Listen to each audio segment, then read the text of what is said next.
Değerli arkadaşlar, değerli dostlar, Zerdeş TV'nin bir programında tekrar bir aradayız.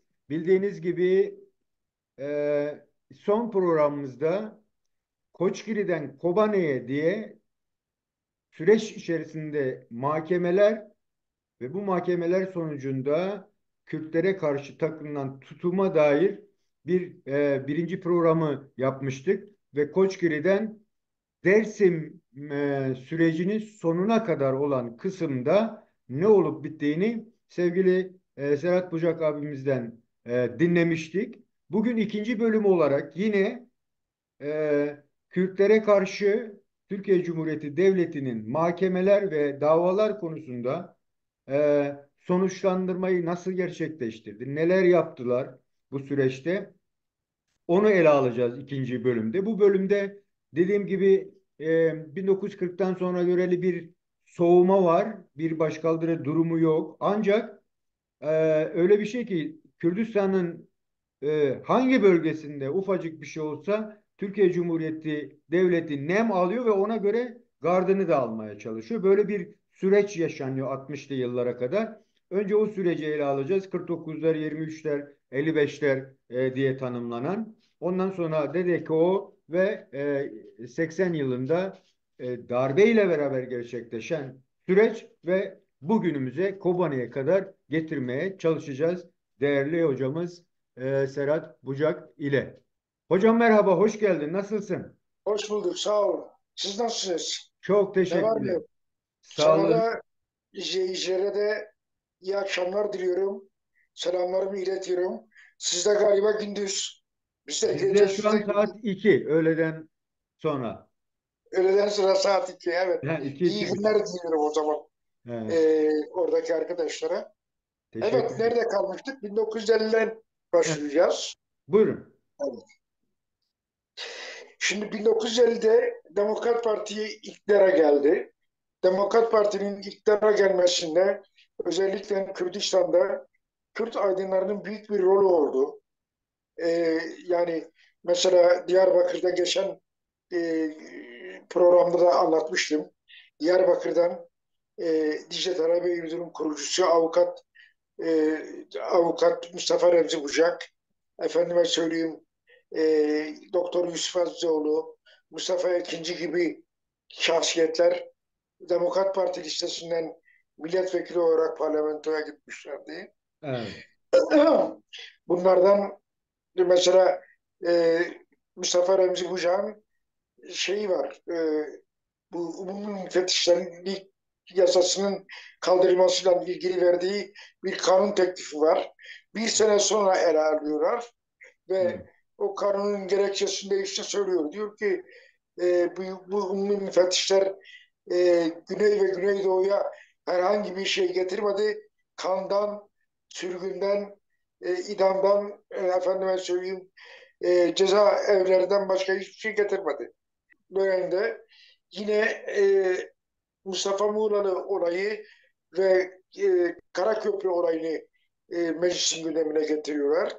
Bundan tedirginlik duyan Celal Bayar 1953'te bütün Kürt milletvekillerini, Doğu ve Güneydoğu milletvekillerini şeyde topluyor, Çankaya'da topluyor, onlara bir yemek veriyor.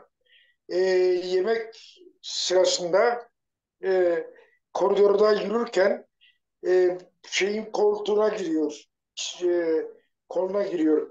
E, Rahmetli Mustafa Remzi Bucak'ın koluna giriyor ve ilerliyor. Kendisi de e, diyor ki böyle böyle yani senin neler yaptığını biz çok iyi biliyoruz. Bu konuda bu konuda şeyimiz var, bilgimiz var. Ayağını denk al. E, Yani Ermenilerin başına gelenlerin daha fazlası sizin başınıza gelebilir. hı, Böyle bir tehditte bulunuyor.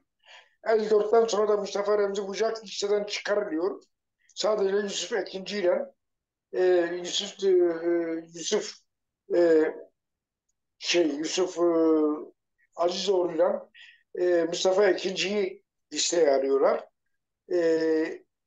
Tabii ilginç. Bu arada Mustafa Remzi Bucak'ın amcası oğlu öz amcası oğlu Hasan Oral CHP'nin Demokrat Parti'nin Urfa listesinden birinci sırada. Hmm, Anlatabildim mi? evet. Burada yine şey geliyor. Bu aileler ve aşiretler içerisinde iki çizgi meselesi geliyor. Mustafa Remzi Bucak Gülsever çizgi, Hasan Oral devlet yanlısı çizgi. Hmm, Yani burada o mesele yine gündeme geliyor. Geliyoruz 1958 yılına. Diyarbakır'da İleri Yurt gazetesi çıkıyor ve Musa amca özellikle Diyarbakır'a geliyor. Yusuf Azizoğlu'nun açtığı e, eczacı deposunda çalışmaya başlıyor. Ve bu arada İleri Yurt gazetesinde köşe yazarlığı yapıyor. İleri Yurt gazetesinin biraz düzeltiyorlar falan. O dönemde işte Musa Amca'nın İleri Yurt vasıtasıyla mücadelesi var. İleri Yurt o zaman Güney Kürdistan'da önemli bir kilometre taşıydı. Musavanter orada Amene İleri Yurt diye bir köşesi vardı. Fıkra yazardı. hmm. Fıkra yazardı. Bazen o fıkra yazılarının içerisine Latin alfabesiyle cümleler sıkıştırırdı. Ve devamlı sürekli savcılığa gelirdi. Mesela onun bir fıkrası vardı. Höbür höbür 23 Nisan diye höbür höbür dökülmüşler sokağa, kırmızı beyaz yeşil sarı Diyarbakır çocukları. Hmm. Savcılık çağırıyor. Diyor ki bu kırmızı beyaz yeşil sarı ne demek? Diyor ki yani e, okullar işte müdürler emir veriyor, talimat veriyor. E, e, Doğu ve Güneydoğulular fakir halk elinde ne varsa onunla çocuklarına e, 23 Nisan'da e, yeni elbiseler yapıyorlar. Kırmızı, beyaz, yeşil, sarı elbiselerle törenlere katıyorlar. Savcı da diyor ki Musa Bey biz sizin ne dediğinizi biliyoruz. Ne amaç güttüğünüzü biliyoruz. Ama öyle olsun. Böyle diyelim. Savcı devamlı süretle şeye gidip geliyordu. Hmm. O Kumul yazısı çıktığı zaman tutuklandı Musa Anter. Evet. Tutuklandı 1959'da. Tabii bu arada 1958'de bildiğiniz gibi e, rahmetli Molla Mustafa Barzani 11 yıllık sürgünden sonra Kuzey Irak'a döndü, Irak'a döndü. İlk Evet. önce Kahire'ye uğradı. Şeyle görüştü. Abdülcemal Nasır'la görüştü. Ondan sonra Irak'a geldi. Bağdat'ta büyük bir mahşeri kalabalıkla karşılandı. Tabii bunun da Kuzey Kürdistan'da özellikle etkileri olmaya başladı. Yani Kürtler silkinmeye başladılar. Anlatabiliyor muyum? Serhat abi burada affedersin, Sayın Barzani'nin geliniş sebebi Mehabat Kürt Cumhuriyeti'nin dağılmasıyla o Genelkurmay Başkanı'ydı. Bir sürgün hayatı yaşıyor. Ondan sonra geri dönüş den bahsediyorsun değil mi abi? Evet, evet, Evet. evet, evet. Yani Evet, buyurun. Irak'ta ihtilal oldu. Kral Evet. Faysal ve onun başbakanı Nuri neydi ismi? Soyadını unuttum şimdi. Ben de unuttum abi. Nuri bir kadın çarşafı üzerine attı, kaçmaya kalkıştı ama şey yapamadı. O da Kürttü. O da Kürttü. Irak Başbakanıydı. Bunlar öldürüldüler ve Abdülkerim Kasım yönetime geçti. Tabii bu olayların yani krallığın düşmesinin şeyin üzerinde Kuzey Kürdistan'da orada o Doğu Kürdistan'da ve Güneybatı Kürdistan'da büyük etkileri oldu. Kuzey Kürdistan'da e, fokur fokur bir kaynama başladı. Hı hı. Kaynama başladı. E, O arada 1959 yılında 1959 yılının 14 Temmuz'unda bundan önce Kerkük'te bir olay meydana geldi. Bu olay sırasında Irak Komünist Partisi üyeleri ve Kürtlerin de dahil olduğu bir grup e, Türkmenlere doğru yöneldiler. Türkmenler işte bu şeye katılmak istemiyorlardı. E, Birinci Cumhuriyet'in birinci yıl kutlamalarına katılmak istemiyorlardı. O olaylar sırasında yani benim tahminime göre 20-30 tane Türkmenlerin ileri gelenleri yaşamını kaybetti. Bunun üzerine e, e, CHP Niğde milletvekili Asım Eren Asım Eren Asım Eren birine meclise bir şey verdi. Meclise bir önerge verdi. Dedi ki e, Kerkük'te Türkmenlere yönelik yapılan olayların karşı meydana gelen olayların işin mukabeleyi bilmişini istemiyor musunuz? İşte o zaman şimdi ekranda görülen Akşam Gazetesi'nde Akşam Gazetesi'nden manşetinde 102 tane üniversiteli Kürtlük iddiasında bulundu diye yazıyor. O Evet. zaman İstanbul Üniversitesi'nde okuyan 102 Kürt öğrenci şeye başvuruyor, telgraf çekiyor. Hı. Asım Eren'e, CHP'ye, ondan sonra efendime söyleyeyim Musa Anter'e destek telgrafları çekiyorlar. Hı. Bu arada eski MİT mensubu ve Mardin valisi Ergun Gökdeniz bir rapor hazırlıyor. Hazırladığı rapora göre Kürdistan'da Kürtçülük faaliyetleri e, başına almış gidiyor. Bunun önlenmesi gerekiyor diye Evet. şeklinde bir rapor veriyor. Bu rapor üzerine Celal Bayar, Adnan Menderes, Tevfik İleri, Fatih Rüştü Zorlu ve Ergun Gökdeniz, Genelkurmay Başkanı, Başkan Yardımcısı Cevdet Sunay, anlatabildim mi? Evet. Bunlar toplantı yapıyorlar. Celal Bayar diyor ki 1000 tane e, Kürt aydınını Taksim Meydanı'nda asalım, bu iş bitsin. Bunun üzerine Katılüsü tavaran ediyor. Diyor ki zaten biz daha önceden 5-6 Eylül olayları, 6-7 Eylül olayları dolayısıyla sabıkamız var. Geçmişte de bir takım sabıkalarımız var. Yani biz bunu yaptığımız takdirde bütün dünyayı karşımıza alırız. Ben Dışişleri Bakanlığı'ndan istifa ediyorum. Tevfik İleri e, o söz alıyor. Diyor ki böyle bir şey olduğu takdirde Türkiye Cezayir'e döner diyor falan. Onun üzerine Adnan Menderes'in bir önerisi oluyor. Adnan Menderes diyor ki Adnan Menderes diyor ki şeydir diyor yani e, e, madem öyle diyor biz 50'şer kişilik gruplar halinde bu insanları mahkemede yargılayıp haklarında idam kararı çıksın. İdam kararı çıkınca bunlar yasal olarak e, cezaları infaz edilir ve böylece de bu sorun kapanmış olur. Evet. Bu konu üzerinde anlaşmaya varıyorlar ve ilk 50 kişilik bir liste hazırlanıyor.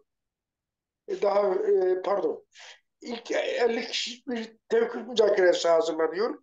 Ondan sonra kalkılıyor 50 kişi, demin senin gösterdiğin listedeki 50 kişi hakkında tutuklama kararı çıkarılıyor. Hı hı. Bunların içerisinde Emin Batu, Emin Batu Nusaybinli, Nusaybinli Emin Batu şeyde olduğu için, şimdi de söyleyeyim, e, şeyde, cezaevinde e, verenden vefat ettiği için 49'lar davası olarak kalıyor. Evet. Anlatabiliyor muyum? Evet. Ve özellikle bu 49'lar olayı olduğu zaman Türkiye gazetelerinin bir kısmı böyle sessiz çıktı, böyle sansürlü çıktı. Hı. Olayı aksettirmek istemediler topluma. Hı. Tabii ilginçtir, ilginçtir. Mesela 1925 hareketi sırasında işte Genelkurmay Başkanlığı diyor ki yurt dışındakilere bunların gerici olduğunu, olduğunu anlatalım. Yurt içinde de bunların şey olduğunu, isimleri söyleyeyim, e, Komünist olduklarını. bunların bölücü olduğunu anlatalım diyorlar. Şimdi 1959'da aynı şey yapılıyor. Amerika'ya deniliyor ki biz 49 tane komünist Kürt'ü yakaladık. Buradaki Türkiye'de bir komünist Kürt devleti kurmak istiyorlardı. Hı. Türkiye'nin ekonomik durumları iyi değil. İyi değil. Anlatabildim mi? Ya, E, Öbür taraftan işte de bu sefer o 49 tane Kürtçü yakalandı diye gazeteler manşet atıyordu. Yani 25'teki olay 1959'da tekrar yeniden tekerrür ediyordu. evet, Bunun üzerine 12 Aralık 1959 tarihi 17 Aralık pardon 17 Aralık 1959 tarihinde 49-50 kişi tutuklandı. 50 kişi tutuklanmadı. E, Bunların içerisinde Emin Batu vefat edince 49 kişi kaldı ve bu davaya 49'lar davası denildi. evet. Davanın temeli yine Kürtlerin kendi içerisindeki ihaneti. Yasin Gültaş isminde bir MİT ajanı, Müsevvinli, onun yazdığı raporlar ve Ahmet Muşlu diye bir MİT ajanının ki DİSK'in kurucuları arasındaydı. Ondan sonra bunun MİT ajanı olduğu tescil edilince e, atıldı. DİSK'ten Evet. atıldı. Hı hı. Ahmet Muşlu sendikacıydı. Bunlar her ikisinin ihbarları, hazırladıkları raporlar, işte sanıkların evlerinde yapılan aramalarda bulunan şiirler, efendime söyleyeyim, Molla Mustafa Berzani'nin fotoğrafları falan filan belge olarak ileri sürülüyor ve e, şeydir ve mahkemeye belge olarak sunuluyor.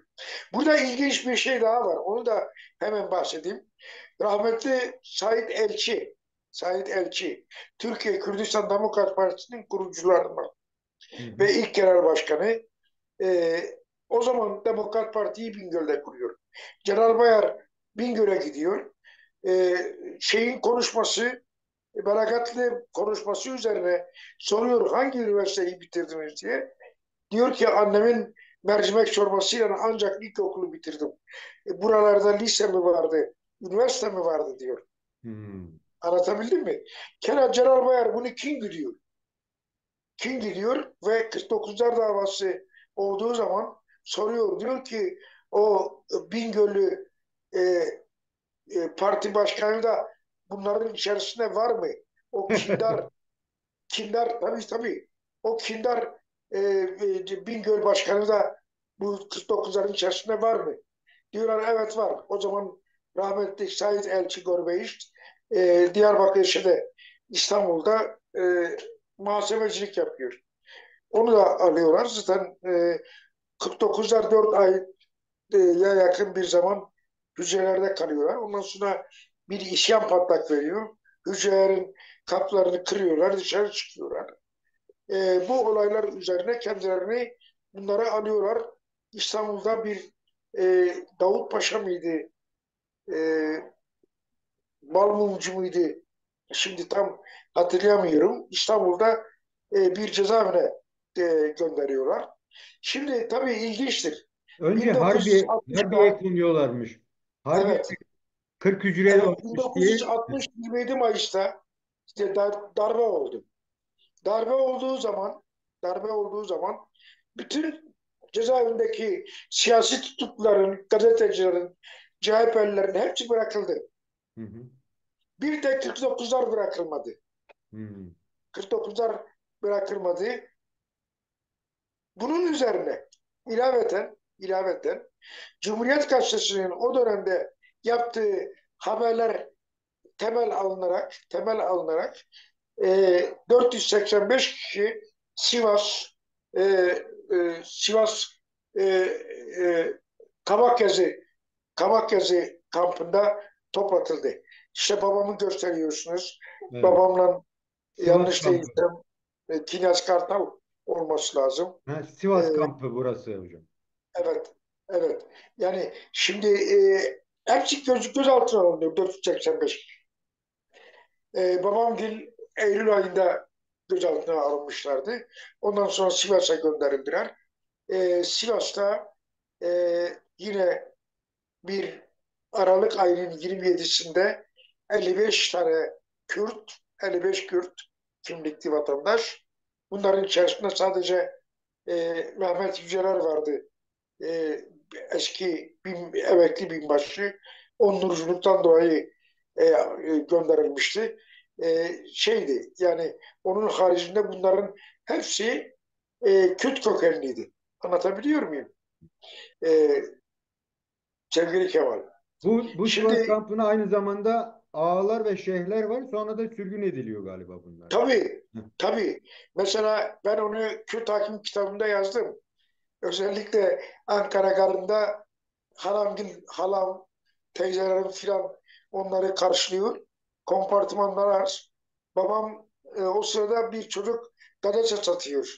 Diyor ki e, Hürriyet, Milliyet, Cumhuriyet, Vatan yazıyor, yazıyor. 55 ağanın şeyhin batıya sürgün edildiğini yazıyor. Bunun üzerine babam diyor ki oğlum Hürriyet kaç kuruş? Diyor amca 25 kuruş. Evladım diyor Hürriyet Türkiye'de düşe düşe 25 kuruşa mı düştü? Ver bakalım bana 25 kuruşluk bir Hürriyet diyor. Anlatabildim mi? Orada o zaman kompartımanda kendilerine refakat eden ajanlar ve jandarmalar bunu bildiriyorlar. Rahmetli babamla Ali Rıza Efendi, Şeyh Said Efendi'nin oğlu, büyük oğlu ve 25 hareketinin önemli bir isması. Onlar Balıkesir'e gönderiliyor.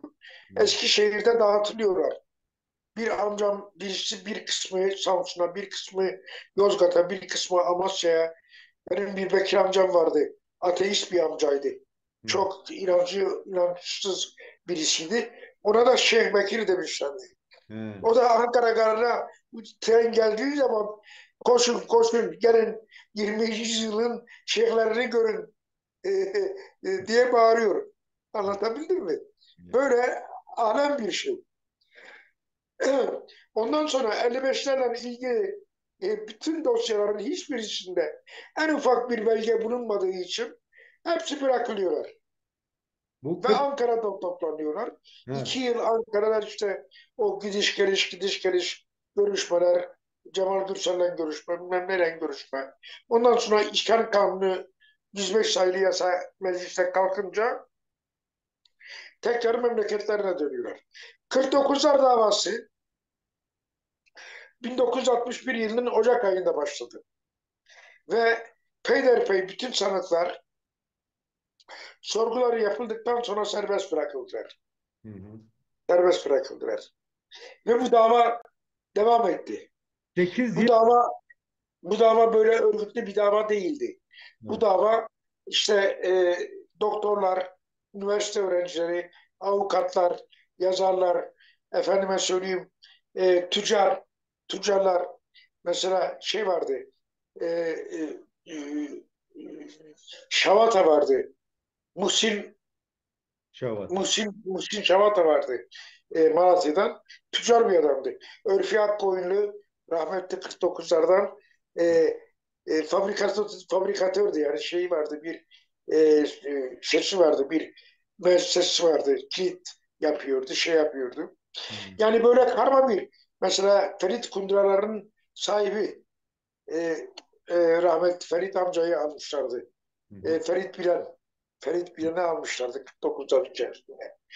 Şey vardı, ziraat mühendisi, meşhur boksör, şey, Cemiloğlu, Esat Cemiloğlu vardı.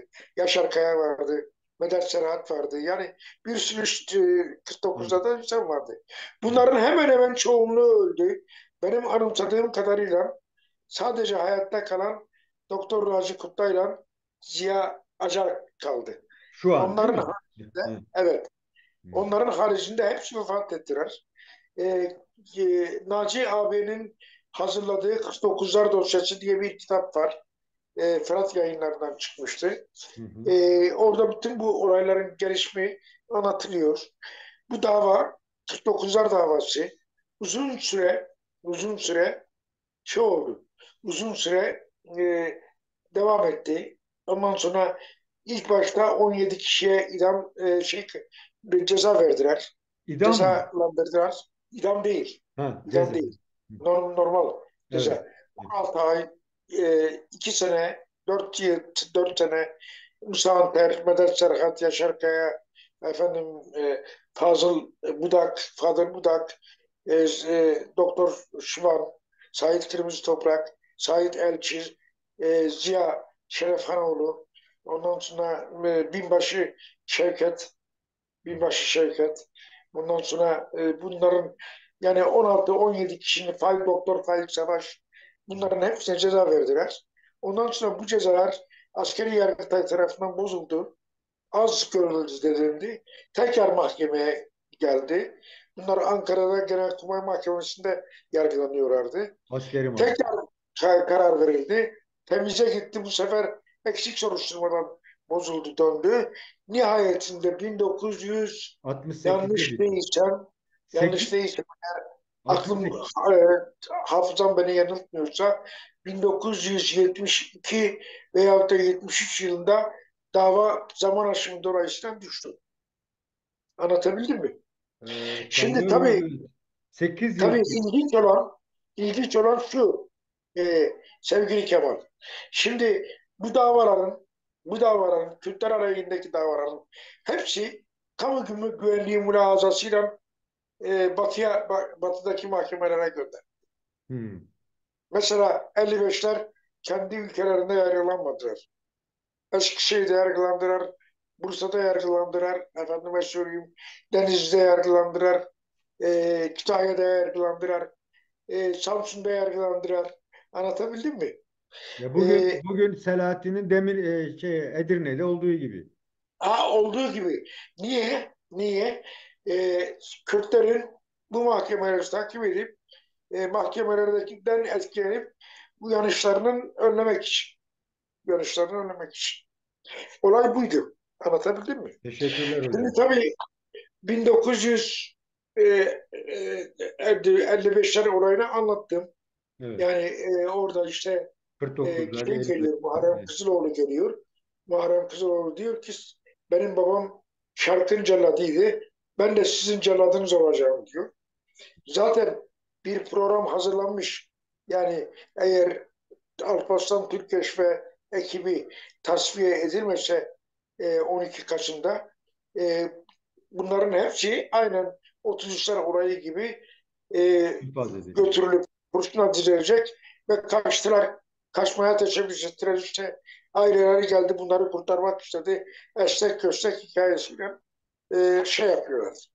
Bu Şimdi 23'ler mesela olayı ne Serhat abi? ben sana anlatayım. Çok ilginçtir. Rahmetlik babam ve akrabaları hakkında açılan davada gerekçe şu. Efendim bunlar Anazı köyünde oturdular. 10 bin kişi etraflarında vardı. Dediler ki biz bu e, 27 Mayıs yönetimini kabul etmiyoruz. Yassıada'ya gidip Adnan Menderes'i, Celal Bayar'ı ve bütün tutukların hepsinde alıp çıkaracağız. Tekrar Demokrat Parti iktidara getireceğiz. Şimdi bucakların yani bu 8-9 kişinin tankı yok, topu yok, Yassıada'ya gidecek vapuru yok, deniz kuvveti yok. Anlatabildim mi? E, böyle böyle saçma, desteksiz, mesnetsiz bir davaydı. Neyse, vaktimizi iyi ayarlayalım. Kullanalım. Evet. 1965'ten sonra 65'te Türkiye'de Kürdistan Demokrat Partisi kuruldu. Hı hı. Türkiye Kürdistan Demokrat Partisi'ni kuranlar Said Elçi, Şerafettin Elçi, efendime söyleyeyim Şakir hem Özdemir, Ömer Turhan ve Derviş Akgül. Hı hı. Derviş Akgül. Daha sonra rahmetli Gorbeyiş Said, Şeyh Said Efendi'nin e, katibi olan çok önemli bir figür, çok önemli bir Kürt sever olan e, Liceli Fehmi Bey'i babamın yanına gönderiyorlar. Birinci seferde ikna olmuyor, ikinci seferde ikna oluyor. Şerafettin Elçi geliyor. Bizim evimize bunların hepsini yazmışım Kürt Hakim'de. Evet. Okuyacaksın, göreceksin. Hı hı. Orada tüccar programı hazırlıyorlar ve 26 Ağustos'ta babam gidiyor Diyarbakır'da turistik otelde bir 101 nolu odada toplantı yapıyorlar. Ondan sonra orada yemin ediyor, partiye gidiyor ve babamı genel başkanlığa getiriyorlar. Said abi sekreter oluyor. E, ve bu şekilde Türkiye Kürdistan Demokrat Partisi kuruluyor. Evet. Tabii Kürdistan Demokrat Partisi'nin kurulduğunu haber alınca Türkiye bitti. Özellikle rahmetli babamın, şehit babamın Molla Mustafa'ya gönderdiği mektup bir biçimde devletin eline geçiyor. Hmm. Bir biçimde devletin eline geçiyor. 1972 Diyarbakır Türkiye Kürdistan Demokrat Partisi davasında bu mektubun orijinali dosyanın içerisindeydi. Hmm. Ha, bunun bir nüshası da e, 1968, 19 Ocak 1968'de Türkiye Kürdistan Demokrat Partisi'ne yönelik yapılan operasyonda e, evrakların arasında bulundu. Hmm. Anlatabildim mi? Yani her evrak iki nüshaya yazılıyor. Evet. Birisi arşive konuluyor, öbürsü gerekli yere gönderiliyor. Hı hı. Aynı şekilde Mustafa Mustafa'ya gönderilen mektubun fotokopisi o evrak şişesinin çantasının içerisinde. Bin, bu arada 1967'de bildiğiniz gibi Doğu mitingleri oldu. Evet. Doğu mitingleri Silvan'da, efendim söyleyeyim Diyarbakır'da, bilmem e, Batman, Diyarbakır, Silvan, Diyarbakır, Batman, Ağrı, ondan sonra efendime söyleyeyim başka nerede oldu? Ağrı, Ankara en son miting Ankara'da oldu. Tunceli, Dersim'de oldu. Kemal Burkay'ın o zaman organize ediyordu o Dersim'deki mitingi. Siverek mitingi, Siverek'te yapıldı falan. Bu mitingler tabii kitlelerin biraz uyanmasına neden oldu. Bu arada e, devlet bu mitinglerin İşçi Partililerle Türkiye Kürdistan Demokrat Partilerin tarafından müştereken yapıldığında öğrendikten sonra e, e, TKDP'ye yönelik bir e, operasyon yaptılar.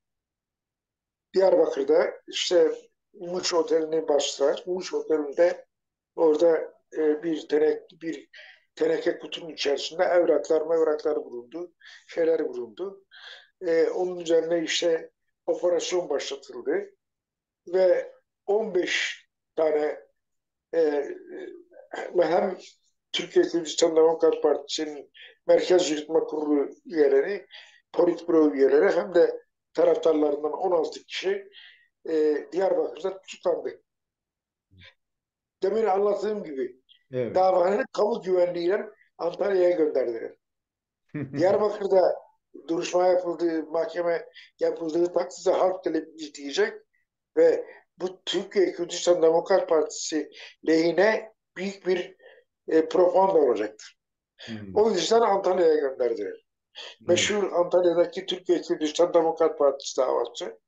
Onunla ilgili Şakir Özdemir'in bir kitabı var ve savunmasını o kitapta yayınladı. O kitap da önemlidir. Orada sanıkların isimleri, şeyleri filan hepsi o kişinin içerisinde var. Yani O sen mahkemelerde yani Said Serdar Erkin ve Serhat abi yani 60 ve sonrasında aslında Kürtlerde şey olayı bitmiyor. Yani küçük örgütlenmeler, işte yok devletin yarattığı bu bitmiyor. sıkıntılar Sürekli süreklilik diye devam ediyor. Süreklilik devam ediyor. ve Mesela Dedeko biraz daha böyle yayılmasını da üniversitelerdeki eğitim tabii artışıyla sanıyorum yaygınlık da kazanıyor. Birden fazla Kürt örgütlenmesi tabii gerçekleşiyor. tabii. Orayı da böyle küçük bir şekilde alırsan. Evet. Şimdi tabii 1900 o dönemlerde 1969'da Dadakoların kuruluşu var. Devrimci Doğu Kültür Ocakları'nın kuruluşu var. Ee, 1913 Evi Kürt Talebe Cemiyeti'nden sonra ilk defa Dadako Devrimci Doğu Kültür Ocakları çatısı altında Kürt üniversite öğrencileri e, örgütlenmeye başladı. Örgütlenmeye başladı. Bu arada 29 Haziran 1969 tarihinde Doktor Şıvan'ın genel sekreterliğini yaptığı Türkiye'de Kürdistan Demokrat Partisi diye yeni ikinci bir parti daha kuruldu. Evet. İllegal olarak. Tabii onun kuruluşu şeysi falan uzun bir olaydır. Onu şey yapmıyoruz. Ya, Onlara ya, girmiyoruz. ya. Detaylara girmiyoruz. O başka bir Evet. konudur. Senden istersen o konuları da bir gün böyle şey yaparız, tartışırız. Neyse. Çok iyi olur. Evet. Şimdi Dedekolar 1969'da kuruldu. O zamanlar işte Kürdistan'da büyük bir e, fokurdanma başlamıştı tekrar. Bu komando baskınları köylere yapılıyordu. Komando baskınları sırasında erkekler çıplak soydurulup e, kamışlarına affedersiniz ip bağlanıp kadınların ellerine verilip köyde dolaştırılıyordu. 70'li yıllar. Sayın İsmail Beşikçi onu söyler der ki ilk 1984'te silahlı mücadele başladığı zaman o silahlı mücadelenin kadrolarından birçoğu işte o dönemde işkence görenlerin çocuklarıydı. Anlatabildim mi? Evet. Doğrudur da, tespiti doğrudur da. Hı hı. Hocanın o tespiti doğrudur. Dedeko ilk önce İstanbul'da kuruldu. Arkasından Ankara'da kuruldu. Ondan sonra Kürdistan'da kurulmaya başlandı. Diyarbakır'da, Kozluk'ta, Silvan'da, Ergani'de, efendime söyleyeyim, böyle yaygınlaşmaya başladı. Ee, şeyde tam şey içerisinde yaygınlaşmaya başladı. Bu arada 1970 Ekim ayında bir operasyon yapıldı ve işte o operasyonda DADAKO yöneticilerinden e, ve kurucularından Mümtaz Kotan, İbrahim Güçlü, Sabri Çepik, ondan sonra efendime söyleyeyim, Nezih Şemikanlı, e, Gümrü Budak falan içeri alındılar, tutuklandılar. Afey Musa, Tarık Ziya İkinci, Caner Yıldırım, Mehmet Emin Bozarslan bunları da serbest bırakıldı. Hı. Bir şeyle serbest bırakıldı. Tabii bu arada 1968'de ilk Kürtçe alfabe Mehmet Emin Bozarslan tarafından çıkarıldı. Onun arkasından gün yayınlarından Memozin çıkarıldı. Biz Memozin'i polisin elinden kurtarıncaya kadar akla karayışırdık tabii. O da ayrı bir hikaye. Evet, bunları detaylı olarak anılarımda bir Kürdün anılarına yazıyorum. İnşallah ölmezsem çıkarsa Türkiye kamuoyu bazı şeyleri öğrenecek, görecek. Evet. E, evet, 1971 darbesiyle birlikte Ankara'da tutuklu bulunan e, DDK temsilcileri Diyarbakır'a gönderildiler. Ve ek olarak birçok DDK yöneticisi, çalışanı tutuklandı. Sadece Ankara, İstanbul'da oranlar değil. Kürdistan'daki DDK şubelerine de görev yapan yönetim kurulları. Ondan sonra DDK'ya yardımda bulunanlar filan hepsi gözaltına alındılar. Şeyin öldürülmesinden sonra Efraim Elro'nun İsrail Büyükelçisi'nin e, Türkiye THK'cı. Halk Kurtuluş Hı. Cephesi tarafından kaçırılıp ondan sonra öldürülmesi üzerine o meşhur Şadi Efendi'nin şadisi neydi? Şadi neydi? Sadi Koçaş'ın e, talimatıyla bir sürü geçmişe şamildir dedi bu genelge ve operasyonlar yapıldı. İnsanlar tutuklandı. Tabii İstanbul'da Denizleri bir aşamalı. Diyarbakır'da Ha, başat olarak devam eden 12 Eylül 12 Mart döneminde en önemli davalar Dedeko davası, İsmail Beşik davası, Türkiye Marksist-Leninist Komünist Partisi davası yani TİKO, TKPMR TİKO davası e, ve Türkiye Kürdistan Demokrat Parti davası, Erzurum, Kars, Erzurum, Kars, Ağrı, e, Devyol, Devgenç davası filan bu davalar görülüyordu. Bir de e, mesela bizim yargılandığımız işte Siverek Emniyet Amirinin öldürülmesi davası ki bizim hakkımızda azmettirmeden dolayı idamla yargıladık o davada. Beraat ettik tabii. Sahte şeylerle, delillerle bizi perişan ettiler altıyla. Ondan sonra beraat ettik. Yani bu Bu davalar dünyadaki görülüyor bu. Serhat abi, yani bu 68'deki bu sol sosyalist örgütlemeler Türkiye'ye yansıması aynı zamanda bunlar. Öyle de düşünebiliriz. Ve aynı Evet. zamanda Evet. denizlerin de idam edildiği bir süreç. Yani bu Evet tabii. birbirini O arada bütünleyen tabii bir şeydi Taşko, aslında. Heh. evet Taşko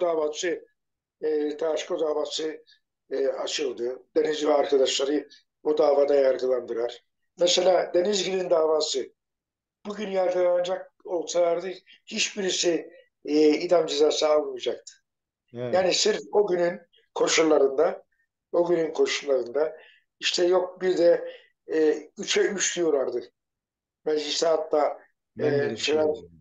yargı oynandığı zaman arkadaşlar 3'e 3, 3'e 3 diyorlardı. Yani Fatih Nursizoğlu, Adnan Menderes ve Hasan Polatkan'ın idam edilmesine karşılık olarak bu üç e, devrimcinin de idam edilmesini yönünde lehinde karar verdiler.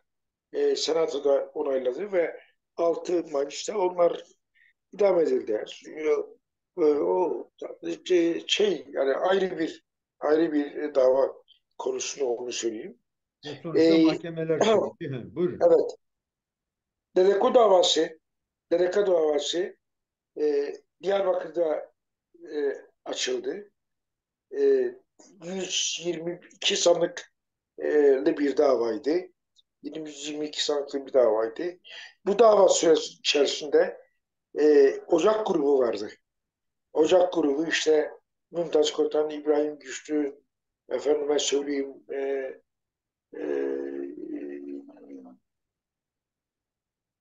Fikret Şahin, Yumru Bidak, Nezih Şevkanlı bunların oluşturduğu bir Ocak grubu vardı.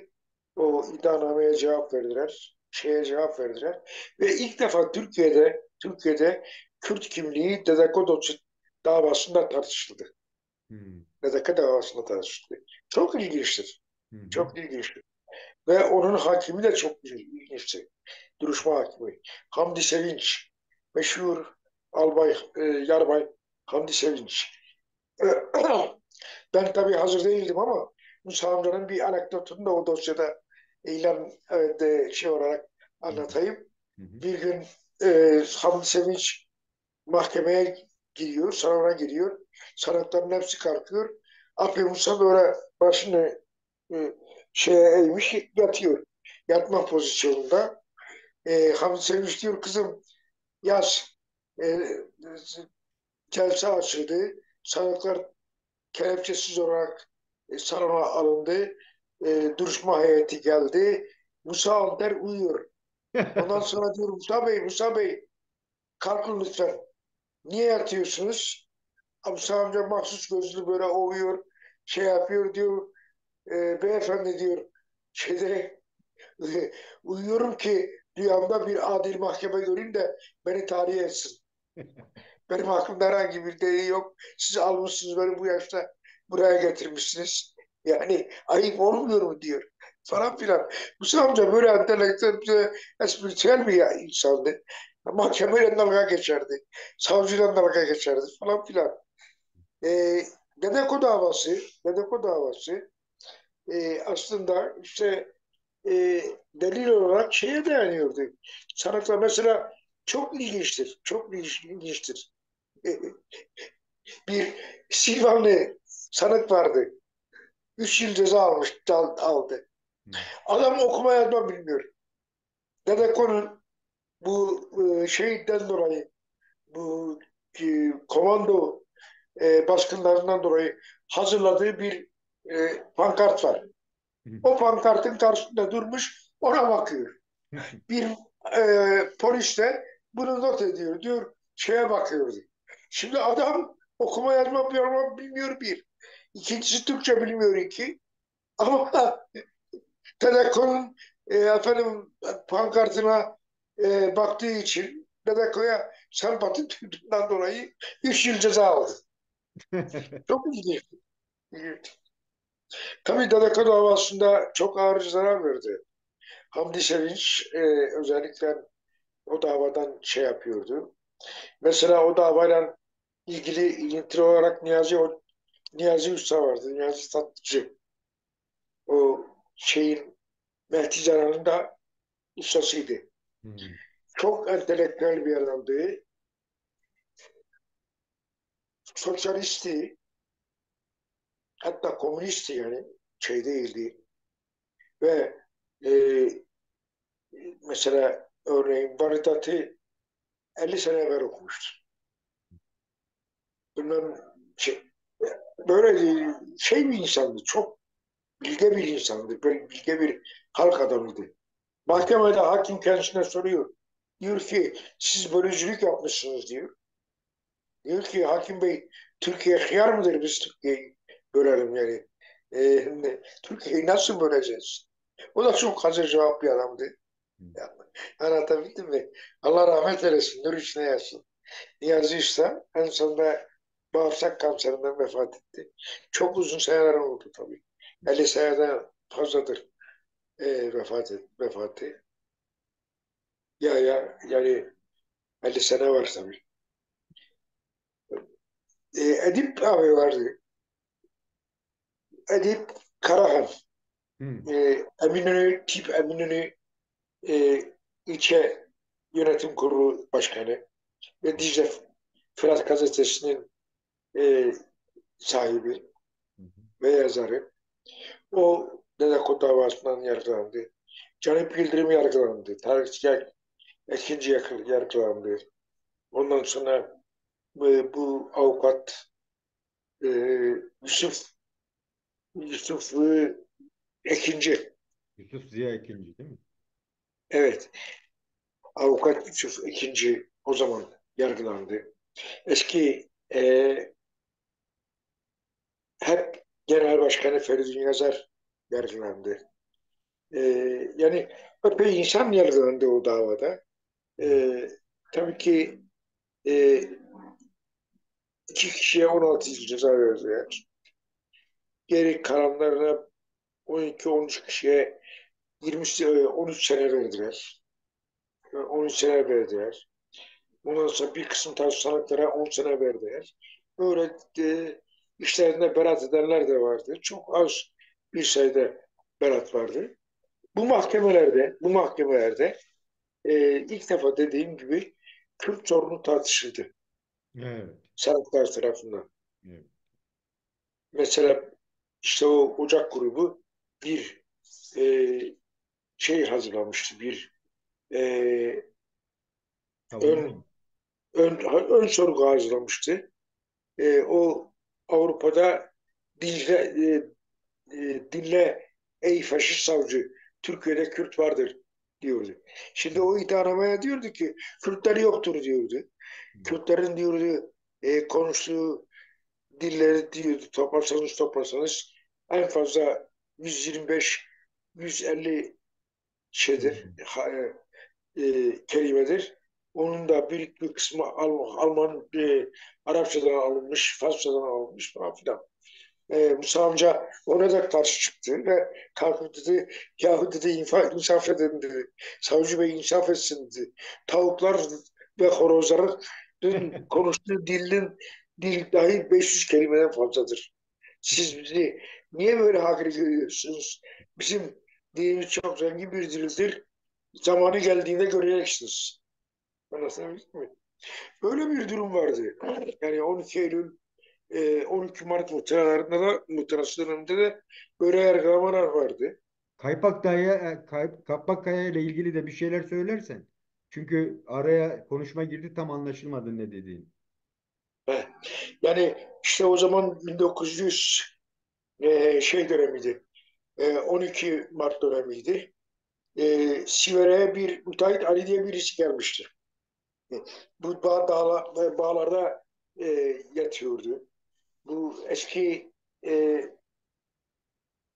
Perinçekçi Cüneyt Akalın diye bir asistan vardı falan. Bunlar Sive'ye gelmişlerdi. Hı. Bağlarda yatıyorlardı ve Müteahhit Ali kod ismini almıştı Muzaffer Oruçoğlu kendisine. Hı hı. Bunlar bilahare bir operasyonda yakalandılar. Evet. E, İbrahim Kaypakkaya Dersim'de o bir operasyon sırasında çatışma oldu. E, Çatışmadan yaralandı. Ondan sonra kaçtı ama bir bağ evinde tekrar kıstırıldı. Yakalandı. Yakalandığında parmak uçları donmuştu. Her iki ayağının parmak uçları donmuştu. Her iki ayağının parmak uçlarını kangren olmasın diye kestiler o zaman. Kesmişlerdi daha doğrusu. Ben Diyarbakır cezaevine girdiğim zaman tikocu arkadaşlar vardı. Bizim Siverek'te tikocu arkadaşlarımız vardı. Seyit Han Dokay vardı bilmem. Terzi Ramazan vardı, Bayram vardı. Mehmet Çıplanak vardı falan. Onlar Kaypakkaya'da o arkadaşların bulunduğu koğuşun yanındaki bir hücrede e, kalıyordu. Ben kendisine pusula gönderdim. Hı. Dedim ki dışarıda görüşmemiz mümkün olmadı. Bu görüşmemiz burada mümkün olur. Galiba mümkün olacak. Kendisine 2 paket de Samsun sigarası gönderdim. Halini hatırını sordum. Cevap yazdı. Dedi ki dışarıda görüşemedik ama inşallah daha sonra görüşürüz. O da beni sormuştu falan. 16 Mayıs akşamı biz bir baktık zincir sesleri gelmeye başladı. Uyandık. İbrahim'i götürüyorlardı. Protesto ettik. Şey yaptık fakat maalesef İbrahim'i götürdüler. Gitti o gidiş. Bir daha geri dönmedi. Ve özellikle savcı şeyin Yaşar Değerli'nin denetiminde sorgusu yapılırken işkenceden falan şehit düştü. Ve vücudunu bütün paramparça etmişlerdi. Babasını öyle teslim etmişlerdi. Ser verip sır vermedi tabii İbrahim. İbrahim sadece ismini vermişti. Onun da arkadaşları ismini verdiği için e, o da kendi ismini söylemek, açıklamak zorunda kalmıştı. Evet, onları daha sonra uçakla İstanbul'a götürdüler. Davaları İstanbul'da görüldü. Yani TKPM Tiko davası mesela Siverek'teki grubunda alıp götürüp İstanbul'da yargıladılar. Hı. Aslında yer itibariyle görevli mahkeme Siverek veyahut da Diyarbakır Ağır Ceza Mahkemesi olması gerekirdi. Evet. Evet. Anlatabildim mi? Ama yapmadılar bunu. Yani tabii hakimlik müessesesini hiç İşletme. uygulamaya, pratiğe koymadılar. Hep böyle olağanüstü mahkemeleri şey yaptılar. O TİKO davası mensupları, TİKO davası sanıkları da şeyde yargılandı, İstanbul'da yargılandı. 70'li yıllar da bitti. 78 tabii bu yıllar hem Türkiye'de hem Kürdistan'da ciddi bir sosyalleşme ve siyasallaşma süreci başlıyor. 1978'de işte e, Öcalan'ın önderliğinde PKK kuruluyor. 1980'de 12 Eylül'de darbe oluyor ve o darbede yine bir mahkeme süreci başlıyor Kürtlerle ilgili. Anlatacağım, Buyurun, geleceğim, buyurun bizi o konuda geleceğim, aydınlatır mısın? geleceğim. Ona geleceğim. Şimdi e, 1974 yılında bir af yasası çıktı. Hı hı. İlk başta bu 141, 142, 146'dan yargılananlar davaya dahil edilmedi, affa dahil edilmediler. Ancak daha sonra CHP'nin başvurusuyla Anayasa Mahkemesi tarafından e, e, eşitlik ilkesine aykırı olmak gerekçesiyle bu şey bozuldu. E, usul yanlışlıkları da yapmışlardı. Bu 141, 142 O maddelerin içeriğini de bize açıklayabilir misin? Ha, maddelerin içeriğini. He. 142 biliyorsunuz. Yani 141. maddede sosyal bir sınıf üzerinden tahakküm oluşturmak için örgüt kurmak, örgüt şey yapmak, örgüt yönetmek, Hı hı. o suçları kapsar ve komünizm propagandasını kaplar. Bir de e, ırk mülahazasıyla örgüt kurmak. Hı. Yani şimdiki 101 şimdiki galiba değil mi? örgütler, evet, onu kapsıyordu. 142. madde ise propagandayı e, kapsıyordu. 146. madde işte Denizgil'in yargılandığı maddedir. E, Türkiye Büyük Millet Meclisi'ni ve Türkiye Cumhuriyeti hükümetini iş yapamaz hale getirmek. Ondan sonra efendime söyleyeyim, e, hükümeti devirmek. Aslında hükümeti o ihtilaller döneminde devirenler yargılanmadılar, hiç olmadılar. Mesela Kenan Evrengil yargılandı ama hepsi geberip gittikten sonra Hı ceza verildi. Hepsinin hakkında dava düştü. hı. Ee, Yani o vardı. Hı Şey vardı. 140. madde bu şeriatçılık, yani bugünkü işte yargılanmayan din, hı. e, dini şeylerle Türkiye'de şeriat devleti kurmak falan Hı. onu kapsamındaydı. Onlar vardı. Başka bir madde yok. Evet. Özellikle Dedeko hakkında 140, hem 141'den hem de 142'den ceza verdiler. Birçok sonra. Mesela sanıkta Orhan diyorum, Mümtaz Kotan'la İbrahim Güçlü 16'şar yıl hapis cezasına mahkum edildiler. Öbürü diğer sanıklar hepsi 13 yıl 4 ay, 13 yıl 3 ay falan böyle şey yapıldılar. Tabii o arada şeyler var. İşte e, Kızıldere olayı vardı biliyorsunuz.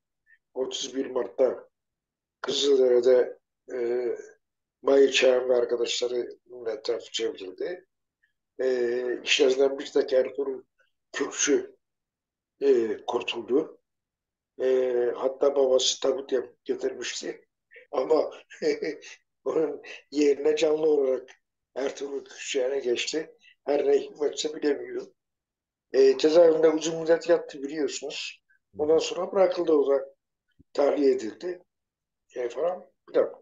Şimdi bu Hamdi Sevinç'in durumu çok ilginçtir. Kemal, anlatayım sana. Buyurun. Hamdi Sevinç Diyarbakır'dan sonra Ankara Sıkı Yönetim Mahkemesi'ne görevlendirildi. Ankara Sıkı Yönetim Askeri Mahkemesi'nde görev yaparken e, sanıyorum Necdet ilk idam edilen arkadaşın ismi neydi? 12 Eylül'ün ilk idam edilen İsa, Necdet İsa Adalı. Alman'la birlikte Necdet Necdet, Adalı. Necdet Adalı. Ha, Necdet Adalı'nın idam kararının infazına gitmediği için Bu Erdal hakkında Eren, Erdal Eren de var ayrıca. Genç. ayrı, o Erdoğan'a ayrı. O ayrı. Hı. Onun Evet. şeysi yok. O oraya yetişmedi. Evet. Bunu görevden aldılar. Bu avukatlığa başladı ve 180 derece bir dönüş yaptı. Ondan sonra hep böyle örgüt davalarında üst düzey adamların e, şeysini alıyordu, vekaletini alıyordu ve çok büyük büyük bedeller karşılığında alıyordu. Hı. Biz bir gün İstanbul'da karşılaştık. Dedim, geçmişinizi hatırlıyor musunuz Hamdi Bey? Başın önündeydi. E, evet dedi, ne olmuş dedi. Tekrar dedi aynı göreve getirirsem aynı cezaları veririm dedi. Hak etmişlerdi. Tabii. Aynen böyle. Ama öbür taraftan gelip solcu arkadaşların davalarına da giriyordu. Yoklar. Şimdi tabii o dönemde 12 Eylül döneminde 12 Eylül'e geliş süreci vardı biliyorsunuz. Evet. PKK kuruldu. Ondan sonra 78'de PKK, 79'da kendisini ilan etti.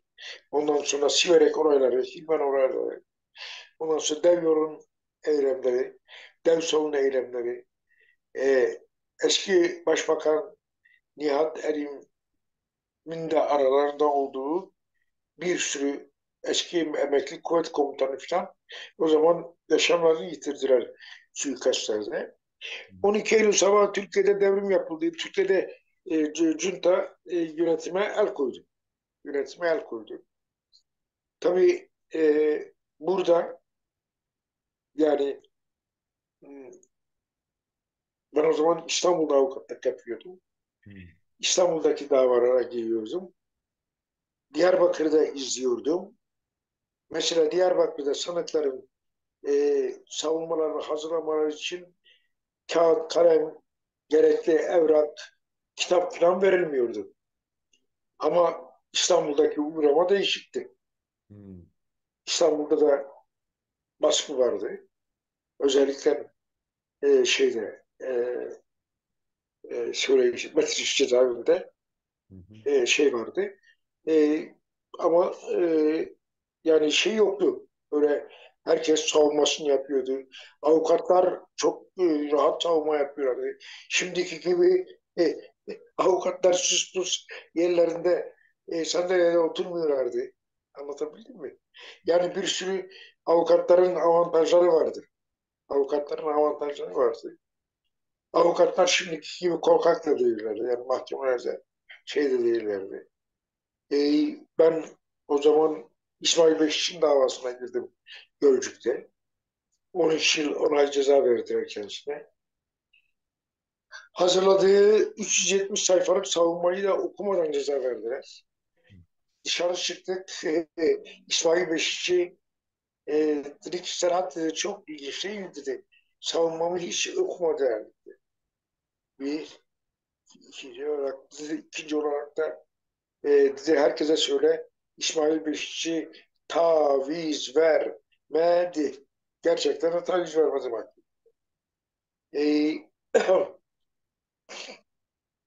o zamanlar İstanbul'da işte dev sol davası ana dava çok büyüktü. Çok şey vardı. Çok sanık vardı. Efendime söyleyeyim dev yol davası vardı. TKP Tiko davası vardı. Daha sonra Rizikari davası çıktı. Rizikari 1 ve 2 efendime söyleyeyim yani öyle mahkemelerdi. Mahkemelerde biz savunma yapabiliyorduk mesela. Benim aklıma geliyor. İstediğimizi de söyleyebiliyorduk. Ama şimdi maalesef o yok. Ha yalnız bir şey var. Mesela TKP Tiko davasında bir nolu davada e, sanıklardan birisini bir gün duruşma hakimi Nuri Murat eski Gazi Osman Paşa hakimi Nuri Murat'ı kaldırıyor. E, ismin ne dedi? Kimlik tespiti yapıyor. Sinan dedi. Yaz dedi kızım Simon. Babanın ismi çocuk aparadı. Babasının o Türkçe ismini söyledi. Yok dedi. Babanın ismi de o değil dedi. Boğazoğlu. Hmm. Sivas Ermenisi dedi. Aynen böyle Sivas Ermenisi. Sonra döndü bizlere avukatlara, sanıklara bunlar bunları bu sanıklar işte e, yani şey yapmak istiyorlar. E, bakın dedi Ermeniler ben anlıyorum. Kürtleri de ben anlıyorum. Ama dedi siz Türksünüz dedi. Sizin ne işiniz var böyle davalarda? Nuri Murat. E, mesela yine Tiko 3 davasında e, karar çıktı. Karar çıktı. 12 tane 13 kişi hakkında idam kararı çıktı. Ben ertesi gün gittim millet muhafaza dilekçesi vereceğim. Gerekçeli karar gelerek ki temiz edeceğim. Temiz dilekçesini yazacağım. Nasıl buldunuz kararı dedi Serhat Bey. Dedim gayri adil buldum. Hiç iyi değil kararlar. Verdiğiniz karar. Niye dedi Serhat Bey? Bizim insanlara hep kimliğiyle ceza verdiniz. Bakın dedim 16 tane sanığın içerisinde bir tanesi Ermeni kökenli Sivas doğumlu, bir tanesi de yine Karadeniz doğumlu, Karadenizli. Yani e, diğerlerinin hepsi Tunceli, e, Tunceli Nazmiye, Tunceli bilmem Mazgirt, Tunceli bilmem ne. Hep Tunceli. Yani bu mahkemenin neresi adildir? Tam böyle savunma etip mi yapıyorduk biz çatır çatır? Hmm. Şey yapmıyorduk. Ondan sonra yani işte o dava gitti, Yargıtay'da bozuldu. Ama o arada sanıklar kendi kendilerini tahliye ettiler. 65 metre bir tünel kazarak Metris'ten firar ettiler. Ben müvekkillerimden birisiyle burada Almanya'da karşılaştım. Hmm. Bir yürüyüşle karşılaştım. Hmm.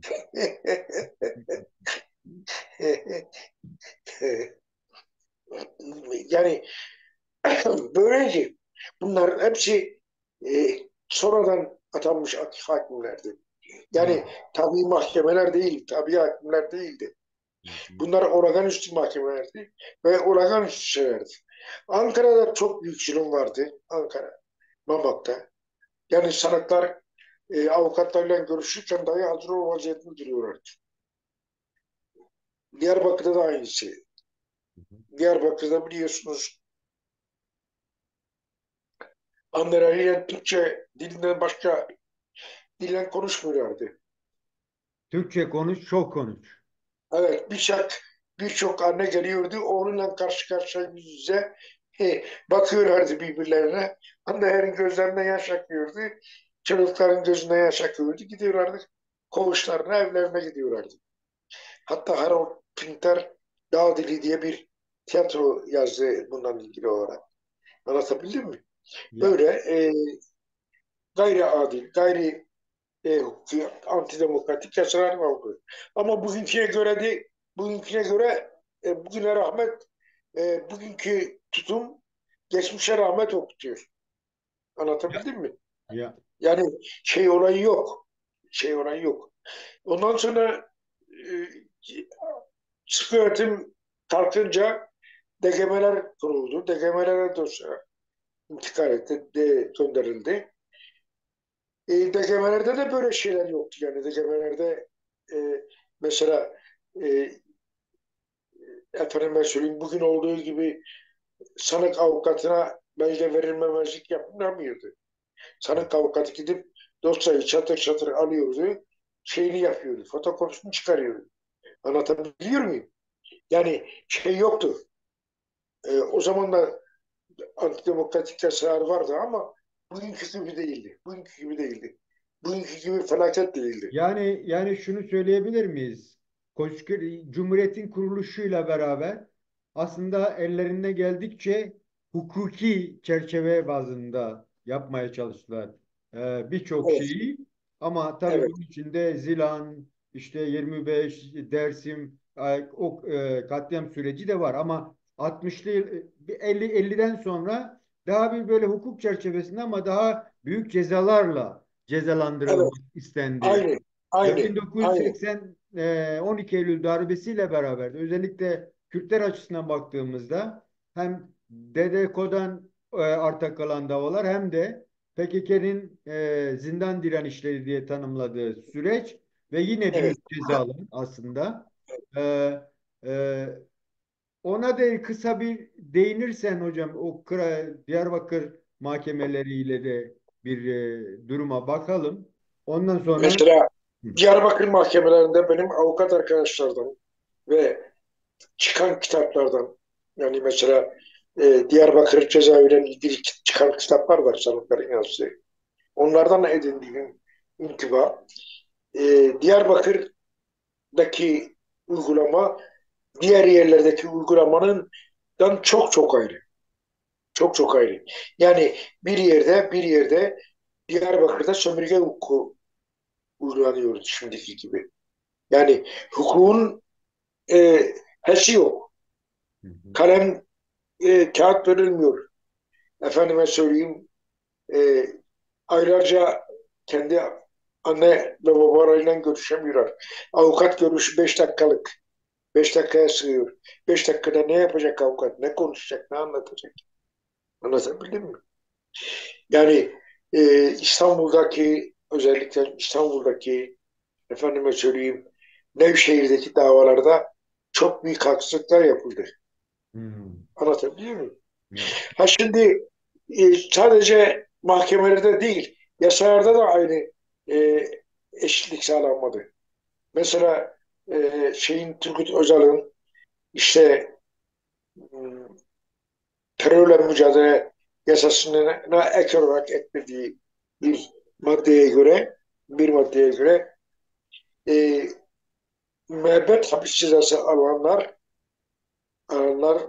kalan cezaların geriye kalan cezalarını işte bir kısmını çektikten sonra serbest bırakıldılar. evet. Mesela müebbet hapis cezası alanlar e, mesela Dev Sol davasından müebbet hapis alanlar 146. maddeye göre 15 yılda bırakıldılar. Ama Hmm. gel görün ki 125'ten yani PKK'nın yargıladığı maddeden yargılananlara 20 yıl hapiste kalmak mecburiyeti var. 125. Anlatabiliyor muyum? madde öyle mi? Ha, o zaman. Ha. Mesela ben Yeni Yıkık Gazetesi'nin sahibiydim. Benim hakkımda yüzlerce dava vardı. Ancak son basın kanunu yürürlüğe girince dosyaların hepsi düştü tabii. Hmm. Anlatabildim mi? Yani öyle durumlar vardı. Öyle durumlar vardı. Evet. Efendime söyleyeyim işte e, yani o devlet güvenlik mahkemeleri de aynen sıkı öğretim mahkemelerinin bir devamıydı. Başka bir şey değildi. Evet. Askeri yargıtaylar, askeri yargıtaydaki e, mürafalar yani e, duruşmalar çok antidemokratikti. Anlatabildim mi? Hak taleplerimizi geri çeviriyorlardı. Hiçbir gerekçe sunmadan, hiçbir gerekçe yapmadan. O zaman tek tip elbise dayatması vardı. Hmm. Çoğu insan tek tip elbise giymedi. Külotla, atletle duruşmaya geliyorlardı. Evet. Anlatabiliyor muyum? Onun da ismi mahkeme oluyordu. Önemli E, şeyler tabii. Yani evet tabii külotla ciddi bir mahkemeye süreç. getiriyorlardı. Ciddi bir E, süreç. Hı hı. ve protesto ediyorlardı şeyler. Kendi kendilerine aratmıyorlardı. Elbise de giymiyorlardı sanıklar. Külottan, atletten o kışın soğuğunda mahkemelere geliyorlardı. Evet. Mahkemeye geliyor. Ama yine bugüne nazaran çok daha iyiydi. Bugüne nazaran çok daha iyiydi. Demek ki şerrin ehveni şerri varmış. Yani ehveni şerrin şerri varmış. Var. Yani beterin beteri varmış. Evet. Anlatabildim mi? Ha, yani şimdi burada mesela bakıyoruz bugün Türkiye'de işte yasasında bir kurul getirmişler. Kurul insanların kaderiyle oynuyor. Ve o kurulda, idare kurulunda hukukçu yok. Hı. Yani şimdi tabii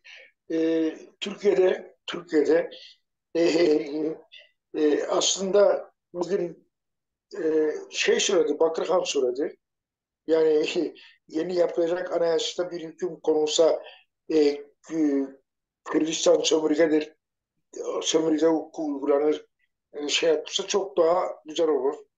Ve bir de efendim işte Kürtlerin seçme ve seçilme hakkı yoktur diye bir madde koymaları lazım. Yani böyle saçma şey olur mu? Adamın 10 yıldır beridir davası devam ediyor. Karar vermemişler. Bir günde karar verdiler. 19 sene hapis cezasına çarptırdılar adamı. Belediye Nedir başkanı. ne Hı, değildir? evet. Belediye başkanlığını almak için şeyler.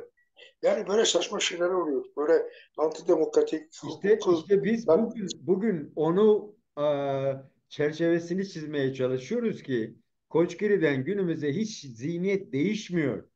Zaten bu programın maksadı da o. Yani değişmeyen bir zihniyet var. Dolayısıyla tabii şimdi değişmeyen zihniyet dikkat ederseniz şart istikrar mahkemelerinden bu yana aynı cinnet geliyor. Evet işte yani. Evet. Heh. Yani aynı zihniyet geliyor. Aynı zihniyet geliyor. Ben geçen seferki ilk bölümde söylemiştim. Resmi ideolojinin saç ayakları. Yargı, mahkeme, üniversite ve Hı. basın. Evet. Basın. Yani şimdi bakın basın bugün bir takım asparagas haberler yapıyor şey hakkında. O Hakkari Belediye Başkanı hakkında. Şimdi şey değil. Anlatabiliyor muyum? Hı hı. Bunlar e, e, geçer Saçma değil. şey değil. Değil. Şimdi tabii ki e, Kürtlere karşı ayrı bir yasa uygulanıyor. Ayrı bir hüküm uygulanıyor. Mesela bahsettim demin. E, Turgut Özal'ın terörle mücadele yasası çıkarıldığı zaman ona eklediği bir takım maddeler vardı. Hamleydi. Kısmı bir af getirildi. 141 142 kaldırıldı. Evet. Kaldırıldı. Onun yerine terörle mücadele yasası getirildi. Ve ve 15 yıl müebbet hapis cezası alanlar dev yol davasında, dev sol davasında yani 146 birden Hı. yargılananlar 10 yıla 10 yıl hapis cezasını hapis yattıktan sonra çıktı. Çıktı. Kürtler 15 yıl. Yattı. Evet. İdam cezası alanlar. Sosyalistler. Sosyalistler. Yani bu Kürt olsun, Türk olsun fark etmiyor. Sosyalist. Sadece sosyalistler. 15 yıl yatınca çıkıyorlar. Ama 125'ten yargılanan Kürtler 20 seneden çıkıyor. Şimdi 30. yılını tamamlayanlar var ya, onları da çıkarmıyorlar, diyorlar sen işte bilmem neyi mektup yazmamışsın, temizlik Ya, yapmamışsın. ya. Yani bu süreç devam ediyor Kemal'cığım. Bu süreç devam ediyor. Yani bu süreç bitmemiş. İşte en son geldik Kobani davasına. Kobani davasında gördük. Yani senelerce itham ettiler. Dediler ki Selahattin e, Demirtaş katildir. En sonunda en sonunda bütün o adam öldürme şeysinden 38 kişi hepsi beraat etti. Evet. Ayrı ayrı propaganda yapmaktan, şundan bundan halkı kin ve işlere teşvikten ceza verdiler. Ve artıra artıra en üst tabandan verdiler. Selahattin 40 lira çıktı. Fidel Yüksekdağ 30 lira çıktı. Ha, orada devletin ve özellikle mahkemelerin bir mesajı vardı. Bunu herkes çok iyi anlamalıdır. Hı hı. Şunu söylediler. Siz Kürtlerin arkasında durursanız, Kürtlerle ittifak yaparsanız, Kürtlerle beraber olursanız sizi de cezalandırırız. Onun için Kürtlerle ilginizi kesin. Evet. Anlatabiliyor muyum? Hı hı. Yani Kobani davasının sonucunun, neticenin mahiyeti bu. Evet. Başka bir şey değil. Başka bir şey değil. Mesela Alp Örs neydi? Alp Örs Altınörs. e, Alp Altınörs. he, Altın Örs. Altın Örs. Ona 22 yıl ceza verdiler ya. Evet. Yani dosyalarda bir şey yok, şurada bir şey yok. Efendime söyleyeyim, takdirar ceza verdiler. Hı hı. Ve şey, içinde de şöyle e, yani sosyalist arkadaşlar e, biz biz Kürt hareketine, Kürt dostlara destek verdiğimiz için bizi mahkum ettiniz dediler. Evet. Açık söylediler ve doğrudur. Evet. Doğrudur. Kobani davası e, kes yapıştır lan iddianame hazırladılar. Başka bir şey değil. Hı hı. Hı. Ama ne oldu? Selahattin ne dedi? Ben dedi sizin o kararınızı okuma zevkini size taktırmayacağım. Ben mahkemeye gelmeyeceğim dedi. Evet. Ve şeye de katılmayacağım. Sevgisine katılmayacağım dedi. Anlatabildim mi? Evet. Yani şeyler böyle, hukuk böyle Türkiye'de. E, Hukukun olmadığı yerde ekonomi de iyi olmuyor. Efendime söyleyeyim, insan haklarının ihlal edildiği yerlerde ekonomi düzgün olmuyor. Düşünün, Türkiye bu 40 sene içerisinde, 50 sene içerisinde efendime söyleyeyim, yok efendim biz terörü bitireceğiz, esnektir, köstektir diye e, 400 milyar lira para harcadılar. O 400 milyar lirayla şimdiye kadar 3-4 tane Türkiye oluşturulmuştu. Değil mi? Evet. Evet. Yani olay bu. Maalesef. Böyle yapıyorlar. Bilmiyorum, başka bir şey istiyor musun? Şimdi Serhat abi çok teşekkür ederim. Sonuçta biz çok arka plan derinliğini almadan bu mahkemelerin değişmeyen bir mantalitesini anlatmaya çalıştık. Mantalitesi var. Evet. Dolayısıyla Bu mahkemeler, bu ya mahkemeler e, Türkiye'de sonra efendime söyleyeyim Kürtlere ve şeylere, Müslümanlara, yani radikal Müslümanlara katmıyorum. E, sosyalistlere tabii öbür Müslümanlara karşı peşin yargılıdır. Peşin yargılıdır. hı hı, Niye? Kürt'e karşı peşin yargılanır. Çünkü mahkeme kararlarının üstünde diyor Türk milleti adına. evet, Demiyor Türkiye halkı adına. evet. Türk milleti adına yargılamaya. Hı hı. Anlatabiliyor muyum? Tabii burada Yani bir de şey var. Sanıyorum yine düzenlemelere de gidiyorlar. Sayın Öcalan'dan çünkü idamın kaldırılma süreci var mesela. Belki o tabii bunu bir onu mesela Ecevit döneminde işte kaldırdılar. Kaldırmak zorunda kaldılar daha doğrusu. Çünkü Avrupa'ya başvuracaklardı. Avrupa'ya başvururken bir taraftan da idamın cezasının Türk Ceza Kanunu'nda yer alması e, mümkün değildi. Mümkün evet, değildi. evet. Ama e, sadece onu kaldırmakla kaldırar. Hı hı, Diğer ceza yasalarındaki antidemokratik bir sürü madde var. 500 küsur madde var. Onların hiçbirisini kaldırmadılar. hı hı. Anlatabiliyor muyum? Yani özel bir statüyle, özel bir hukukla şu an devam ettiriliyor Tabii, demek. Onun tabii, sonucu. tabii, tabii. Öyle, Evet. öyle bir favor var. Biliyor musun? Dün elime geçti. Hı. E, Köye kurt geliyor. Ne? Köye kurt geliyor. Ha, Kurt geliyor. evet. Hayvanların e, şey yapmaya geliyor. Hayvanları telef etmeye geliyor. Hı. Köyün horozu ötüyor.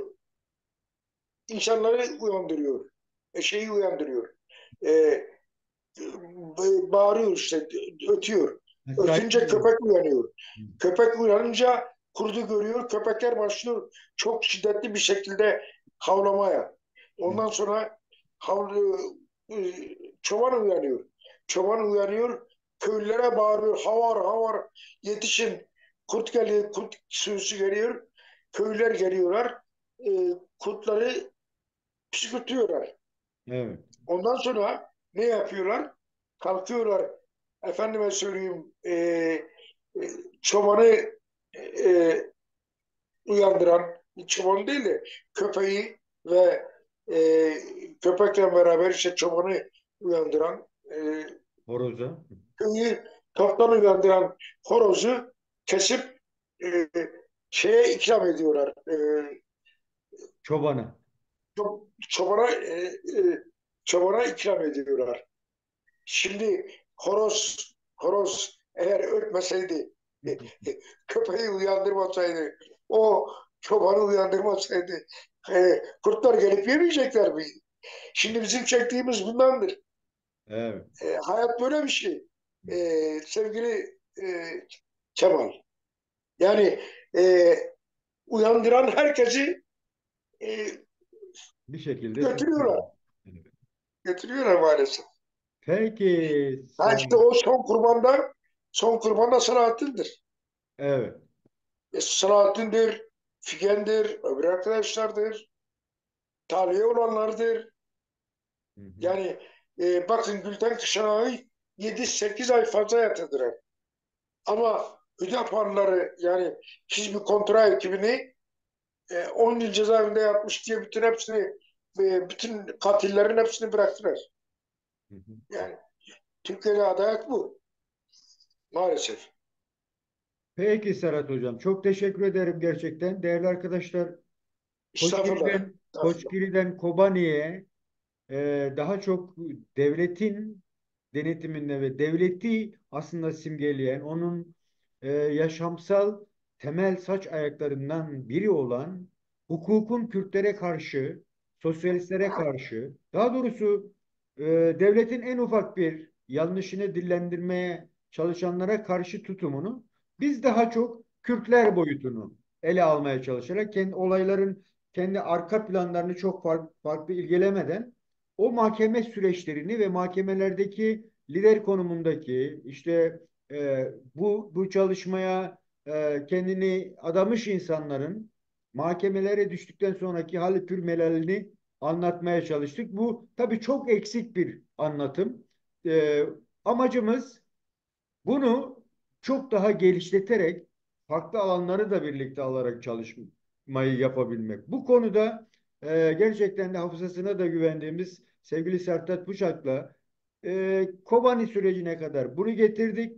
Serhat Hocam, son bir soru sorayım ve çalışmayı bitirelim. Yani Evet. beklentin ne? Bu Hakkari meselesini de hani hem güncel hem tarihsel diyoruz ya, tarihe not Vallahi düşeceğiz. benim Bu daha çok sertleşecekler bunlar. Bunların öyle mi? niyetleri daha çok sertleşmek. Tabii Yani Erdoğan, çözme Erdoğan amaçlı bir şey yapmayacak mı? kendisinden kurturamıyor.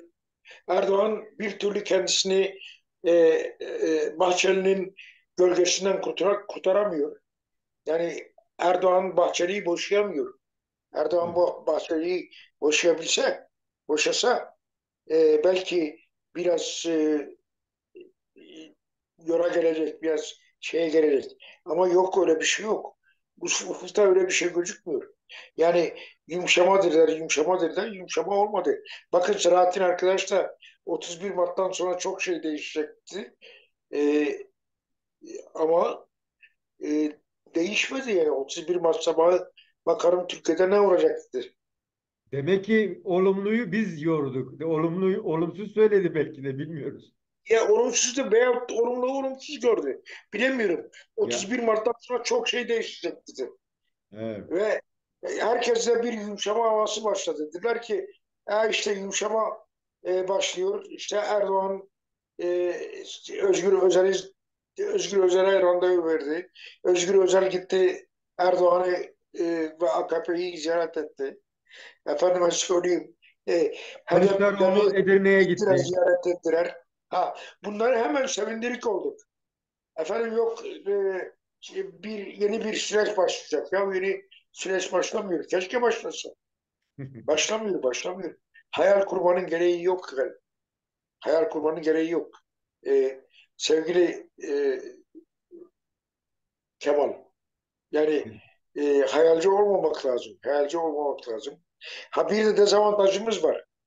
Nedir dezavantajımız? Avrupa ve Amerika çok ses çıkarıyor. Hı hı. Hı hı. Ha, şimdi mesela bakın bugün Amerika e, Rojava'ya diyor ki belediye seçimlerini erteleyin. Evet. Ya, yoksa biz size tam destek olamayacağız. Niye olamıyorlar? Türkiye kendilerinin 80 yıllık müttefiki. Türkiye'nin Güney gönlünü Kürdistan'ı da kırmak uyarmış. istemiyorlar. Güney Kürdistan'ı da uyarmışlardı ama. 19 Efendim? 2017'de Kürdistan'da uyardılar tabii. ya Dediler ki 2 sene sonra şey yapın. Durun. Bakalım merkezi hükümet Bağdat ne diyor ne demiyor politikası ne olacak ona göre. Geldiğinde biz size diyeceğiz evet referanduma gidin. Yani sizin ipiniz bizim elimizde sizin kendi iradenizi konuşturma hakkınız yok. Konuşturduğunuz zaman iradenizi başınıza geleceklerden biz sorumlu değiliz. Yani Dedikleri bu. Kürtlerin konumu kudretli değil mi Serhat abi? Efendim? Kürtlerin Efendim? durumu Anlamadım. kudretli değil mi yani? Kürtler mi? He. Kürtler kudretli. Kürtler en kudretli dönemlerini yaşıyorlar. Hı. Fakat yetmiyor. Yani Kobani'de o direniş çok muhteşemdi. Çok muhteşemdi. Ha, ama ABD ikna edilip savaşa havadan iştirak etmeseydi acaba Kobani veyahut da e, diyelim ki yani Kuzey Doğu Suriye böyle rahat rahat kurtulabilir miydi? Ya. Ya sorun orada. Biraz sorun orada. Ama bunlar çok dürüst değiller. Bakın çok ağır gidiyorlar. Hı hı. Selahattin'in ağır ceza almasının sebeplerinden birisi Avrupa Birliği'dir. Avrupa İnsan Hakları Mahkemesi'dir. Ya sen karar vermişsin. Bu adam senin kararını hiç sallamıyor bile. Hadi uygulamaya geç. Evet. Yine mahkeme bak. Yani yine mahkeme var. Hı. Yani onun için bir müddet daha böyle gider ama toplum bu şeye daha fazla dayanamaz yani. Peki Serhat Yani abi. pencerenin kapağı o sıcaklığa ne kadar değer. Peki Serhat Değil abi. mi? Çok teşekkür ediyorum. Estağfurullah ben senin gözlerinden öpüyorum. Değerli arkadaşlar, değerli Ama dostlar. başka programlarda buluşacağız. Gözlerden öpüyorum. Oldu. Teşekkürler. Değerli arkadaşlar, programımızın sonuna gelmiş bulunuyoruz. Serhat Bucak'a çok çok teşekkür ediyoruz. Kendinin zamanına ayırdı bize. Çok sağ olsun. Tekrar görüşmek umuduyla hoşça kalın diyoruz. Ee, Serhat abi hoşça kal. Görüşmek üzere. Herkese selam. Baş üstüne. Herkesi kucaklıyorum sevgiyle. Güzel günlerde hep birlikte olmak dileğiyle. Teşekkürler Serhat abi.